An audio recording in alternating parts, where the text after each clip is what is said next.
Hi ha una primera conseqüència tributària directa, que és la pèrdua de l'aportació britànica en el pressupost comunitari, però el Regne Unit ja tenia un estatut especial, l'anomenat xec britànic.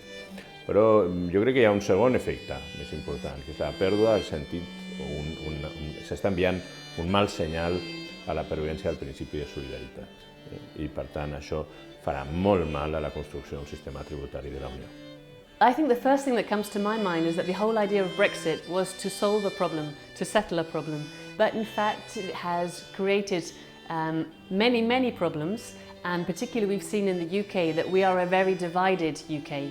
And particularly from my point of view, given that I work with young people who are looking to go to study, to then get jobs, and particularly who are interested in having global careers, the thing that most worries me is that the young people of the UK, 75% between 18 and 24 voted to stay in the European Union, now find that they're no longer part of it. And it's the older people, it's their grandparents that have voted them out, and many young people feel they have destroyed their future. La veritat és que la situació és preocupant perquè jo he calculat que una tercera part de les empreses de l'IBEX 35 estan fortament operatives al Regne Unit i això òbviament afectarà molt, no tant per resultats, perquè els productes òbviament o els serveis ja estan molt consolidats, sinó per les importants plantilles de treballadors espanyols i no espanyols que les empreses espanyoles tenien en aquests moments al Regne Unit, en particular les de serveis, per exemple, el Banc Santander o el Sabadell, a la City, tenien un equip molt important. L'impacte, lamentablement, no serà bo, ni pel Regne Unit, evidentment, però, clar, tampoc per les empreses espanyoles que estiguin operant allà. Espanya és un dels països que tenia més relacions comercials amb Regne Unit i, per tant, la marxa de Regne Unit afectarà, sens dubte, a les relacions econòmiques cap a l'exterior d'Espanya, però sobretot a les relacions polítiques, perquè en una Europa molt afeblida es tindrà que anar a una reconstitució de tot l'espai de la Unió Europea. I això obligarà a que Espanya recuperi la seva força europeista i jugui un paper determinant juntament amb Alemanya i França. La renúncia que s'ha fet als darrers temps a l'europeisme des d'Espanya no ajuda molt a aquesta perspectiva. El Brexit és una oportunitat per tothom. Primer pel Regne Unit, per trobar una relació amb la Unió Europea que sigui més favorable als interessos del Regne Unit. En segon lloc, per la Unió Europea, per replantejar l'excés de burocràcia i de normes i d'estar a l'esquena dels ciutadans que és actualment la Unió Europea. Des del punt de vista espanyol i català, és també una gran oportunitat perquè el fet que això s'hagi decidit en referèndum, el fet que es deixi votar la gent, pot donar una nova dimensió a la relació entre Catalunya i Espanya.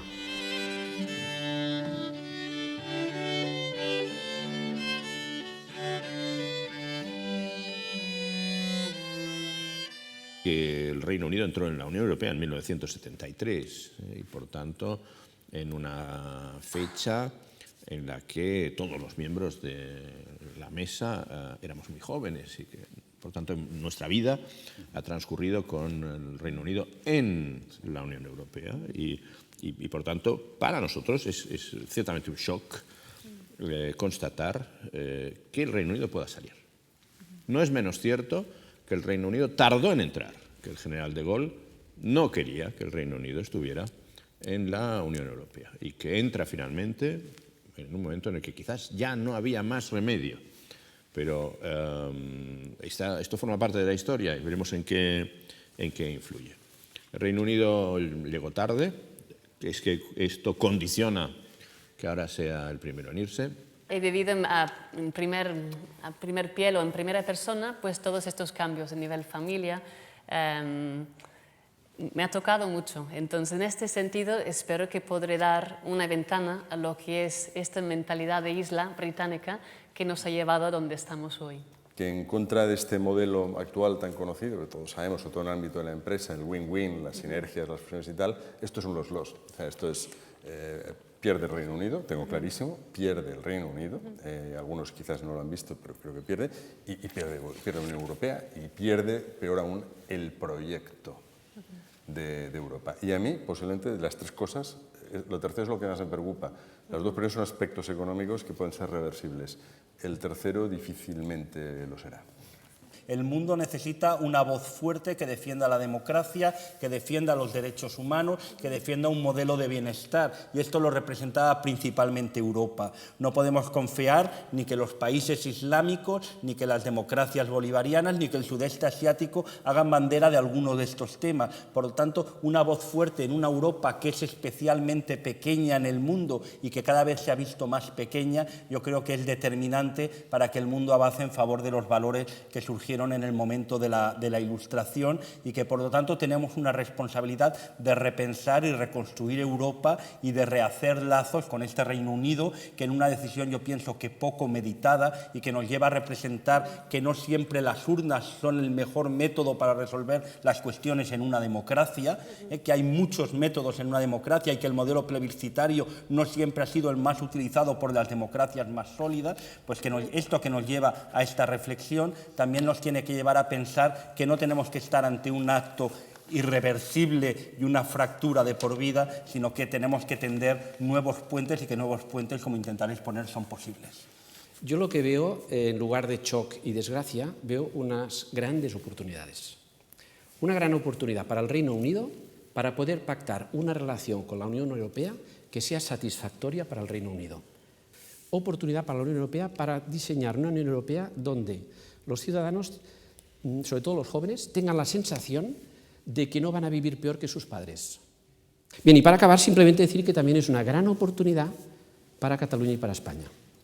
Poder ver que esto, aquí mi compañero ha criticado el tema de la votación. Yo creo que la mejor forma de resolver los temas que tienen los humanoides, los seres humanos, es votando.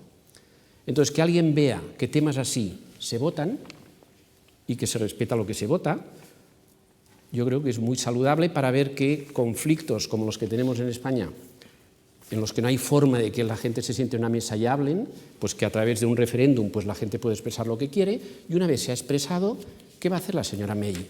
Pues la señora May, en el momento adecuado, empezará a negociar con la Unión Europea. ¿Y qué puede pasar? Pues los británicos son muy prácticos. Puede ser que acaben como estaban, o puede ser que acaben mejor, que es lo que espero, y que la Unión Europea se ponga las pilas para mejorar también.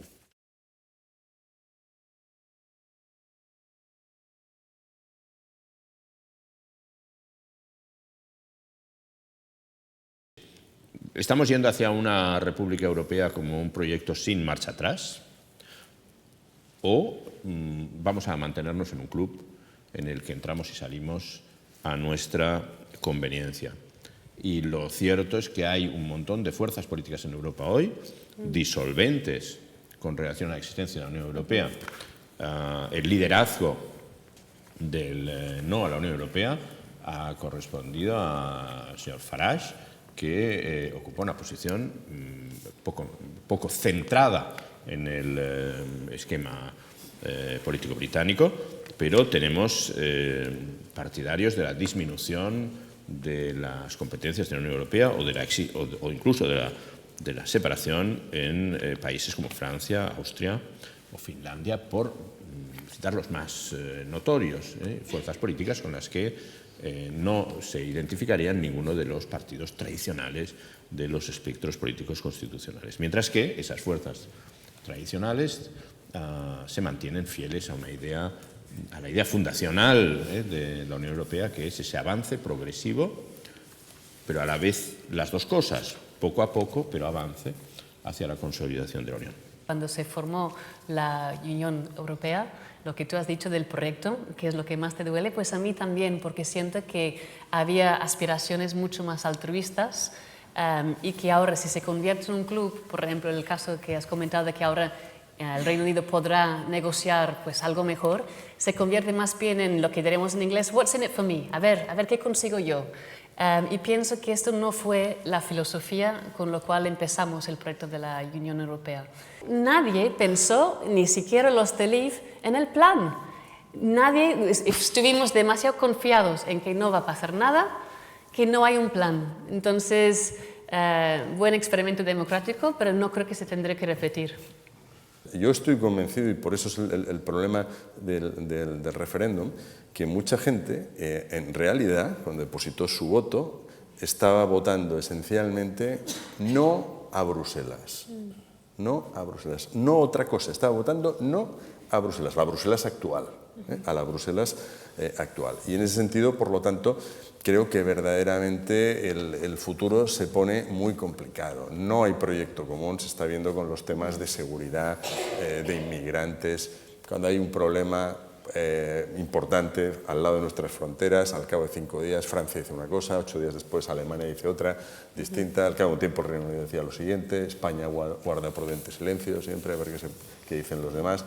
Para mí una cosa también bastante triste en todo el proceso, si no en el resultado, podía haber ganado el sí, y es que ya definitivamente se ha demostrado que los políticos priman sobre los profesionales.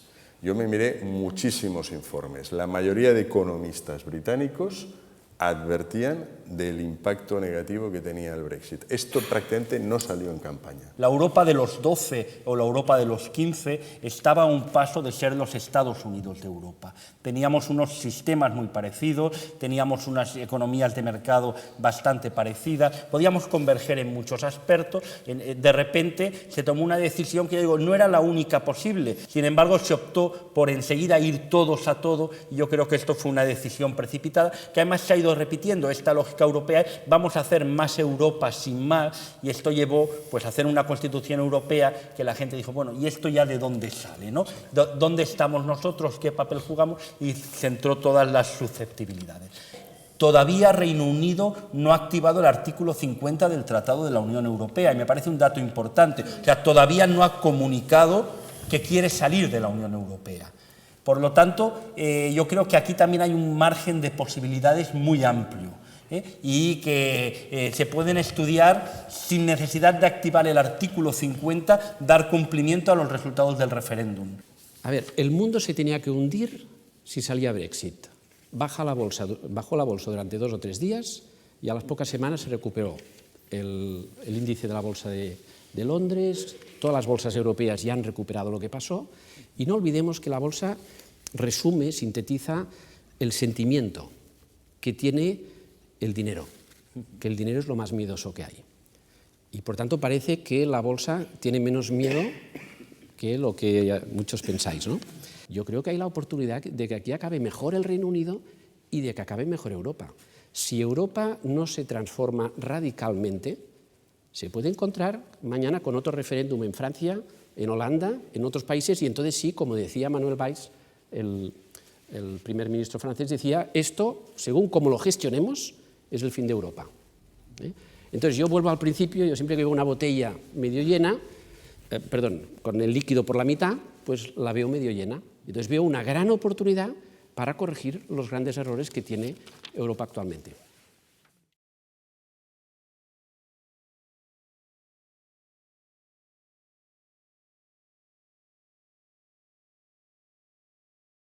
Vamos a pasar a la ciudadanía europea, a esa dimensión más humana que yo le he prometido a Poliana. Estamos ante una ciudadanía que se gana y se pierde. Hoy somos ciudadanos europeos porque pertenecemos a un país de la Unión, mañana no lo somos porque nuestro país ha dejado de serlo. ¿Cuál es el significado de la virtud pública de la lealtad en este marco? Entiendo que son unos 1.2 millones de británicos quienes viven en la Unión Europea. Donde más estamos concentrados es justo aquí, en España, Cataluña, también las costas. Seguramente habéis notado que tenemos muchos jubilados por ahí. Y la verdad, nos han dicho, no cambia nada, pero también sabemos que no es algo que han contemplado y estamos a la espera de recibir información. Entiendo que la Vienna Convention de los años 60 implica que los derechos que uno adquirió en aquel momento no se pierden con nuevos leyes, regulaciones. Entonces estamos esperando que podremos mantenernos aquí.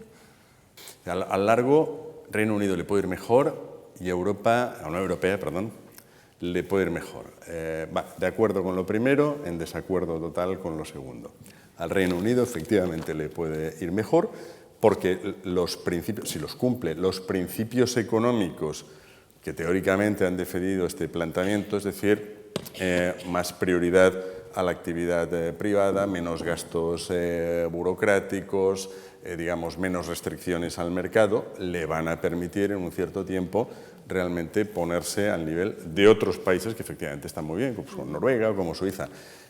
Si en Europa la reacción es nos enrocamos al revés, venga, más Europa, venga, más reglamentos, más controles, bueno, pues el resultado es predecible. O sea, no es que nos quedemos igual, es que vamos a ir a peor, seguro. El gran problema se plantea con que si los ciudadanos británicos pierden su condición de ciudadanos europeos, pasan al estatuto de extranjería habitual y, por lo tanto, van a perder algunos de sus derechos. Y yo creo que a mí me explicaban, por ejemplo, que en los años 80 y 90, cuando hacían encuestas en Mallorca y en sitios donde había mucha población británica o alemana de qué era lo más importante para ellos, decían están cerca de un aeropuerto por si estamos enfermos poder regresar a nuestro país. Y que esto empezó a cambiar en los años 2000, cuando empezaban a decir no, poder tener acceso a la nacionalidad del país, a la sanidad del país donde resido. Pues elementos de este tipo, de tener acceso a la nacionalidad, de poder participar en sistemas de pensiones, de ayudas sociales, etc., se van a perder o se van a tener que negociar, pero no son fáciles de negociar sin grandes contrapartidas, porque son a coste normalmente de quien los otorga.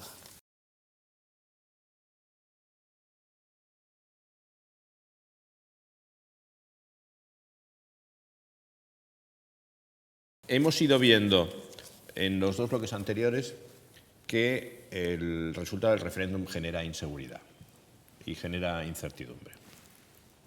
Y la inseguridad y la incertidumbre afectan necesariamente a la toma de decisiones económicas, más o menos. Pero en cualquier caso, siempre es deseable generar marcos de seguridad y, por ejemplo, sobre la repatriación de inversiones, sobre la política de dividendos, sobre las relaciones matriz-filial, sobre la imposición sobre sociedades y, en el extremo, hasta sobre el impuesto sobre el valor añadido. Pienso que Theresa May ha tomado una decisión muy astuta poniendo a los tres, a Liam Fox, David Davidson y Boris Johnson, como los tres quienes tienen, a ver, vosotros lo que hicisteis, vosotros, aunque no tuvisteis un plan, lo propusisteis, adelante. Y si fracasan, será su fracaso, no será el fracaso de Theresa May. Yo creo que se logra distanciar. Por lo tanto, pienso, es posible que fracasen. El CV de Boris Johnson nos hace pensar, es posible que es capaz de meter la pata un poquito. Si fracasará, ya luego habrá que pensar otra vez. Hoy por hoy el Reino Unido representa algo así como el 16% de la economía de la Unión Europea, lo cual, en fin, no es baladí, es una parte verdaderamente importante. Desde el punto de vista de su comercio exterior, es un país con respecto a Europa claramente exportador. O sea, el Reino Unido exporta mucho al resto de países de la Unión Europea. Concretamente, el 13% de su Producto Interior Bruto viene de lo que nos exporta al resto de europeos. Y, en cambio, solo importa el 2,6% de su PIB al resto de la Unión Europea. En ese sentido, es importantísimo cómo acabe el tema comercial y el tema arancelario, porque esas magnitudes son absolutamente brutales. Estuvieran más o menos equilibradas, pero decir, lo comido por lo servido. Si las cosas se hacen bien y el Reino Unido puede seguir exportando masivamente al resto de la Unión Europea, importando, como exporta mucho más que importa, su balanza por cuenta corriente al menos estará bastante saneada. Si no se hacen bien y pierden estos casi 10 puntos de PIB en relación de comercio exterior con respecto a Europa, pues evidentemente pueden tener muchos problemas. El Reino Unido, si hace bien las cosas, realmente puede salir muy bien librado de esta batalla. Cosa muy diferente, insisto, es la Unión Europea, sobre todo porque no se ve capacidad de reacción en ningún momento y sobre todo porque estamos en una situación en que cualquier otra gran crisis estructural de algún país, aunque fuera periférico, ya no hay posibilidad humana de solventarla con la política monetaria. El euro también fue una decisión precipitada. Yo creo que la ampliación, el euro y la Constitución, así lo escribí hace unos años en la revista del Colegio de Abogados y me criticaron muchísimo, pero creo que han sido 3 decisiones profundamente precipitadas y que seguramente no solo una armonización fiscal, sino también de prestaciones sociales, de un estado del bienestar más o menos común. No puede ser que en Europa hayan diferencias tan grandes en prestaciones sociales de los ciudadanos, un salario mínimo y unos márgenes salariales más o menos similares ayudarían mucho a la construcción europea. La situación de Inglaterra ahora no es fácil porque ahora está mucho más pensando todos que no va a estar. Y, por ejemplo, el otro día, en discusiones sobre el reparto de fondos de Horizon 2020, había la idea, bueno, es que con los proyectos británicos tampoco les vamos a dar ahora dinero para que generen productos, patentes y marcas con las que luego tendremos que competir nosotros. Con lo cual, está ya en una situación incómoda. Es verdad que todavía no ha activado el artículo 50 y no ha presentado su petición de salida. Yo creo que ella misma, que se ha comprometido a hacerlo rápidamente y a no prolongarlo, tendrá que tomar una decisión pronto en este sentido, porque ahora también este principio de confianza se ha roto y muchos de estos fondos que le llegaban, pues cada vez va a costar más que lleguen, porque muchos son fondos competitivos y en esta competitividad con otros grupos, empresas o regiones europeas se va a tener en cuenta que a los que se van no les demos especiales beneficios. El Reino Unido es la 5ª economía del mundo. No estamos hablando de un país cualquiera, es la 5ª economía del mundo. Entonces, yo, volviendo al optimismo que decíamos, a mí me cuesta entender que se pongan a negociar algo que les pueda perjudicar.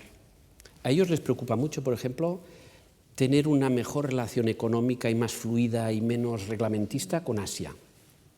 Uno de los temas que está detrás del Brexit es el poder hacer de una forma no tan estricta, reglamentista y complicada como es la comunitaria, pues una relación económica entre el Reino Unido y Asia, el Reino Unido y el resto del mundo. Por tanto, insisto, yo creo que el Reino Unido tiene la oportunidad de hacer algo en el que pueda salir ganando. Ahora, claro, Europa son 500 millones de personas. Es un área económica muy importante. Asia y algún continente más pues están, en fin, yendo muy rápido y nosotros estamos vamos yendo muy lentamente, pero seguimos siendo un potencial económico y de consumo impresionante.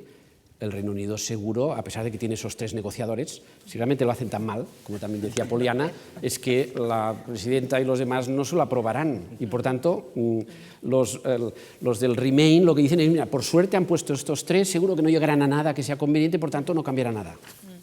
Por tanto, la economía, yo insisto, el Reino Unido tiene una gran oportunidad para mejorarla.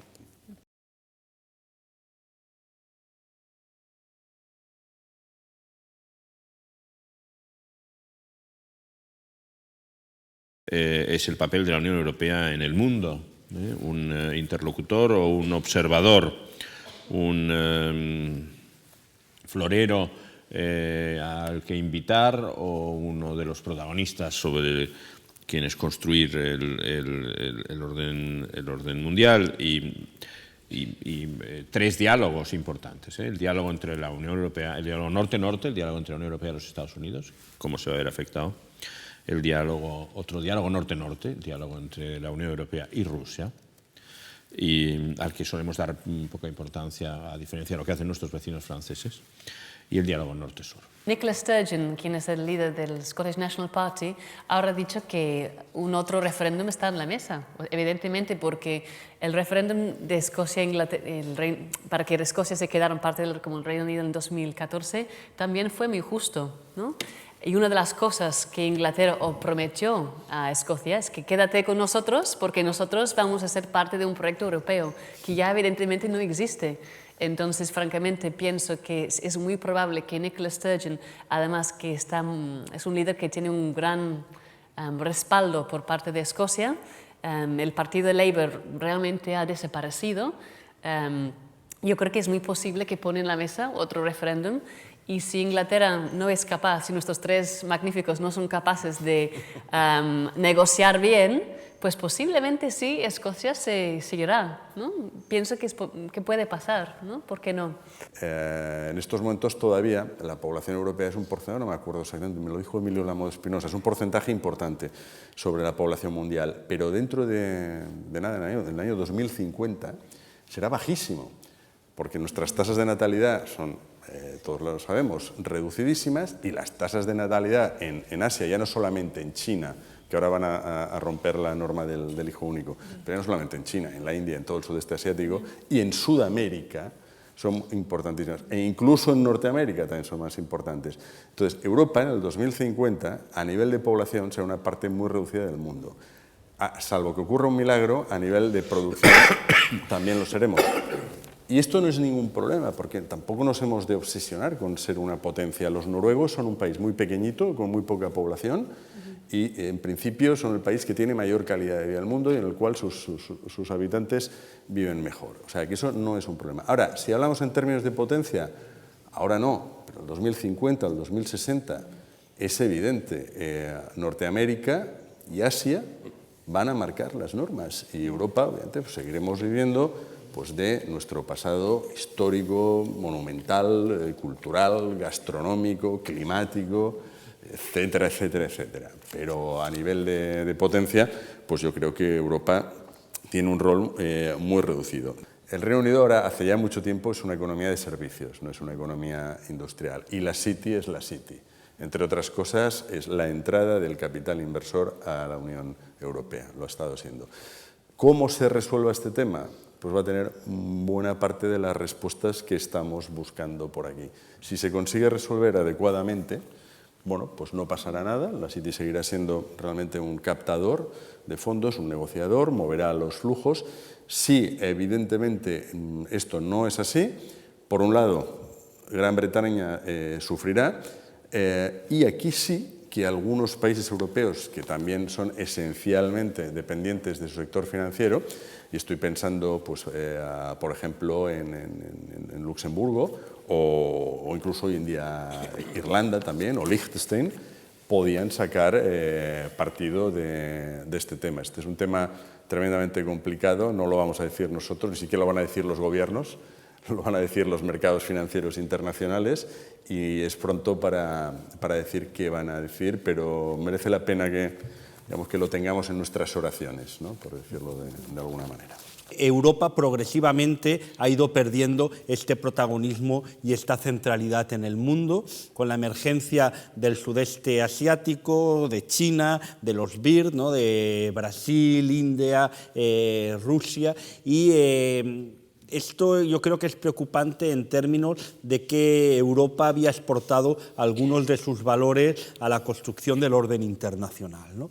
Y entre estos valores está la cultura de los derechos humanos, que yo creo que es especialmente importante. Están cuestionados desde el mundo islámico, están cuestionados desde los que entienden que puede haber crecimiento económico y libre mercado sin necesidad de que hayan libertades políticas. Los cuestionamientos vienen de formas autoritarias también como las de Rusia o como los nuevos bolivarismos, y por lo tanto una voz fuerte en el mundo capaz de defender los derechos humanos, y además capaz de defender no solo los derechos civiles y políticos, los derechos, podríamos decir, liberales, los que protegen al individuo de la intromisión del Estado, sino también los derechos económicos, sociales y culturales que exigen una intervención activa del Estado para garantizar una igualdad de oportunidades. Esto solo era la voz europea, con claridad, sí, con el Canadá, en ocasiones con Estados Unidos, pero era sobre todo una voz europea, ¿no? Y vamos a vivir este cuestionamiento y esta fragmentación, yo creo que ya en extremos que se han ido produciendo, ya los textos de derechos humanos que hablaban de la libertad de elegir religión y que contaban siempre con las reservas de los países islámicos que decían que esto era propiciar la apostasía y que ellos esto lo castigaban con cárcel o incluso con la muerte, pues ahora se ha cambiado sutilmente y ya no dicen que la gente tenga derecho a cambiar de religión, sino derecho a elegir su propia religión. Que, bueno, quiere decir lo mismo, pero ya lo vamos matizando, ¿no? Creo que una voz fuerte en el mundo en defensa de la igualdad entre hombres y mujeres y la no discriminación, en defensa de los derechos humanos, es importante y por lo tanto Europa tiene una obligación moral, sobre todo porque no son valores exclusivamente occidentales, son valores a los que hemos llegado por el uso de la razón y por lo tanto eso los hace universalizables. Podemos tener un debate racional intersubjetivo que acabe haciendo que estos valores sean los que triunfen en el debate político. Será muy difícil que nadie con un debate racional nos acabe convenciendo de que es mejor la discriminación de la mujer y las formas de dominación patriarcal. Por lo tanto, son valores claramente universales que pueden perder peso. ¿Qué ha pasado desde el Brexit? Pues un aumento importante del flujo, a lo mejor no tiene nada que ver con el Brexit, pero un aumento importante del flujo inversor internacional del Reino Unido y también de otros países hacia España. Están saliendo estos días datos de inversión, sobre todo inmobiliaria, eso también es cierto, pero también inversión industrial. Entonces, en los últimos años, España, a nivel europeo, es de los países que más inversión extranjera ha recibido. Si hablamos de Cataluña, un estudio reciente del Financial Times decía que para los próximos 5 años, Cataluña, de las 100 y pico de regiones que hay en Europa, es la tercera región con mejores perspectivas de recibir inversión. Por tanto, de nuevo, pues, hay oportunidades. Ahora, lógicamente, pues, esas oportunidades las podemos aprovechar pues, si tenemos un gobierno, si este gobierno es serio, si hay lo que tanto habláis los juristas, pues seguridad jurídica, es decir, si hacemos las cosas bien, pues esto se puede aprovechar. Si un espacio, un territorio, una sociedad, si Europa tiene un destino que cumplir en el mundo, es seguir contribuyendo a aquella labor que empezó un filósofo perdido en la Inglaterra rural, Thomas Paine, que luego se fue a vivir a los Estados Unidos y que escribió Rights of Man y todo el mundo pensaba que estaba loco.